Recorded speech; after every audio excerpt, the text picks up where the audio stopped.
નમસ્કાર મિત્રો, હું ચુડાસમા પરસોત્તમ આપ દરેક મિત્રોનું ટીએમ આઝાદ વતી દિલથી સ્વાગત કરું છું। મિત્રો, આજના વિડીયોની અંદર જીપીઆરબી મતલબ કે ગુજરાત પોલીસ રિક્વાયરમેન્ટ બોર્ડ દ્વારા ઓફિશિયલ રીતે ભરતી જાહેર કરી દેવામાં આવેલી છે।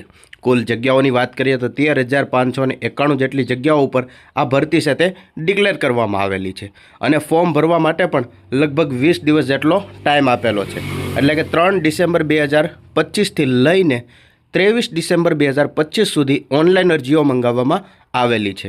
તો ડિસેમ્બર મહિનાની અંદર જ ફોર્મ ભરવાની તમામ જે પ્રોસેસ છે તે પૂર્ણ થઈ જશે।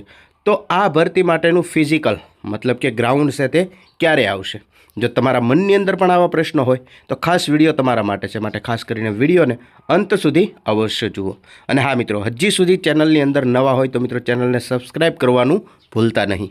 સૌપ્રથમ માહિતી વિગતવાર જોઈ લે। તમે જોઈ શકો છો પોલીસ કોન્સ્ટેબલની નવી ભરતી છે તે ડિક્લેર થઈ ગઈ છે। ફોર્મ ભરાવાની શરૂઆત છે તે 3 ડિસેમ્બરથી શરૂ થશે અને 23 ડિસેમ્બર એટલે કે 20 દિવસ સુધી ચાલશે। અને કુલ જગ્યાઓની વાત કરીએ તો પીએસઆઈની કુલ જગ્યાઓ છે 858, જેમાં બિન હથિયારી પીએસઆઈ 659 જેટલી જગ્યાઓ, હથિયારી પીએસઆઈ 129 જેટલી જગ્યાઓ અને જેલર ગ્રુપ 2 તેમાં કુલ 70 જગ્યાઓ। આવી રીતે પીએસઆઈની કુલ 858 જેટલી જગ્યાઓ ઉપર ભરતી જાહેર થયેલ છે। જ્યારે કોન્સ્ટેબલની વાત કરીએ તો લોકરક્ષક કેડર કોન્સ્ટેબલની અંદર કુલ 12,733 જેટલી જગ્યાઓ છે, જેમાં બિન હથિયારી કોન્સ્ટેબલ 6,942, હથિયારી કોન્સ્ટેબલ 2,458, એસઆરપીએફની અંદર 3,002, જેલ સિપાહીની અંદર 330। આવી રીતે કુલ 12,733 જેટલી કોન્સ્ટેબલની જગ્યાઓ। કોન્સ્ટેબલ પ્લસ પીએસઆઈ બંનેની થઈને 13,591 પદોની સીધી ભરતી કરવામાં આવશે। એ રીતની ઓફિશિયલ રીતે માહિતી આવેલી છે।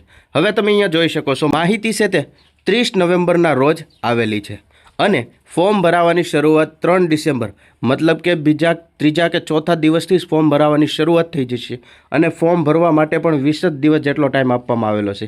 જ્યાં મિત્રો માત્ર 20 દિવસનો ટાઈમ આપવામાં આવેલો છે, કારણ કે આ ભરતી છે તે ખૂબ જ ઝડપથી ચાલશે તેવું અહીંયા લાગી રહ્યું છે। જો આ રીતની ભરતી ચાલશે તો લગભગ 15 જાન્યુઆરી આસપાસ ફિઝિકલ માટેના કોલ લેટર છે તે પણ આવી જાય તેવી શક્યતાઓ પૂરેપૂરી છે। જે આ મિત્રો જાન્યુઆરીના અંત સુધીમાં દોડ માટેના જે ફિઝિકલના કોલ લેટર છે તે આવી જાય તેવી પૂરેપૂરી શક્યતાઓ છે। અને જો કોલ લેટર આવી જશે તો ફેબ્રુઆરીના અંતમાં અથવા તો માર્ચની શરૂઆતમાં તમારું ફિઝિકલ આવશે તે ફાઇનલ છે, મતલબ કે તમને દોડ માટે બોલાવશે। અને જો હજુ સુધી તમે પણ દોડવાનું ચાલુ ન કર્યું હોય તો આજથી જ કરી દેજો, કારણ કે ભરતી છે તે ઓફિશિયલ રીતે ડિક્લેર થઈ ગયેલી છે, જેમની અંદર જગ્યાઓ પણ તમે જાણો છો। જો આ ભરતી આટલી ઝડપથી ચાલી તો ફેબ્રુઆરીના અંતમાં અથવા તો માર્ચ મહિનાની શરૂઆતમાં દોડ આવશે તે ફાઇનલ જ છે। માટે હજુ સુધી ચાલુ ન કર્યું હોય રનિંગ તો આજથી જ રનિંગ અને રીડિંગ બંને ચાલુ કરી દેજો, કારણ કે દોડ પૂર્ણ થશે, ફિઝિકલ પૂર્ણ થશે એટલે તરત જ ફિઝિકલની અંદર પાસ થયેલા ઉમેદવાર મિત્રોને પરીક્ષા માટે બોલાવવામાં આવશે, જે લગભગ જુલાઈ મહિનાની અંદર અથવા તો ઓગસ્ટ મહિનાની અંદર પરીક્ષા આવે તેવી પૂરેપૂરી શક્યતાઓ છે।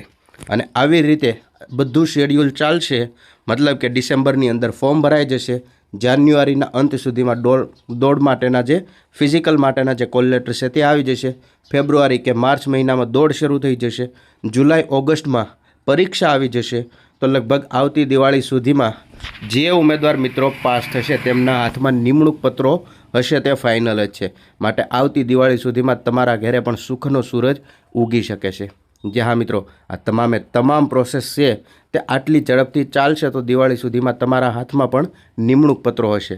માટે હજી સુધી દોડવાનું અને વાંચવાનું ચાલુ ન કર્યું હોય તો આજથી જ કરી દેજો, કારણ કે કોન્સ્ટેબલની ઓફિશિયલ રીતે ભરતી આજથી જાહેર થઈ ગયેલ છે। જે હા મિત્રો, પોલીસ કોન્સ્ટેબલ તથા પીએસઆઈને ધ્યાનમાં રાખીને મહત્ત્વની કહી શકાય એવી વિગત હતી, તે વિડીયોની અંદર ખાસ જોઈએ। આવીને આવી માહિતી જોતા રહેવા માટે હમણાં જ ચેનલને સબસ્ક્રાઈબ જરૂરથી કરી લેજો।